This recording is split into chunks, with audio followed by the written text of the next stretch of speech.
Hi friends, Mahashivratri రోజు నాడు ఉపవాసం ఉండి జాగరణ చేస్తూ అఖండ దీపాన్ని ఏ విధంగా వెలిగించుకోవాలో ఈ వీడియోలో చూద్దాము. ముందుగా పూజా మందిరంలో శివపార్వతుల ఫోటో ఎదురుగా ఒక పద్మ ముగ్గును వేసుకోవాలి. దానిపైన పసుపు కుంకుమతో అలంకరించుకొని ఒక ప్లేటుని ఇత్తడిది కానీ రాగిది కానీ వెండిది కానీ ప్లేటును తీసుకొని ఆ ప్లేటుకి చుట్టూ కూడా గంధంతోని కుంకుమతోని బొట్లను పెట్టేసుకోవాలి.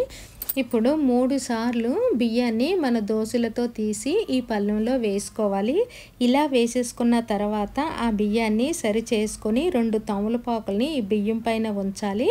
ఇప్పుడు ఒక ప్రమీదను తీసుకోవాలి. అది కొత్తది కానీ పాతది అయినా పర్వాలేదు. అలా తీసుకున్న ప్రమీదకు విభూదిని ఇలా తడి చేసి రాసుకోవాలి. విభూది రాసిన ప్రమీదను తమలపాకు మీద ఉంచి ఇలా కుంకుమ బొట్లని పెట్టుకోవాలి. ఇప్పుడు ప్రమీది నిండుగా నువ్వుల నూనె కానీ నెయ్యిని కానీ వేసుకొని అఖండ జ్యోతి ఒత్తిని తీసుకొని ఆ ఒత్తిని ఇలాగా నూనెలో ముంచి దీపానికి రెడీ చేసుకొని ఆ దీపాన్ని ఏకహారతితో ఈ మాదిరిగా వెలిగించుకోవాలి. ఈ జ్యోతిని మనం మరుసటి రోజు వరకు వెలుగుతూ ఉండేలాగా చూసుకోవాలి.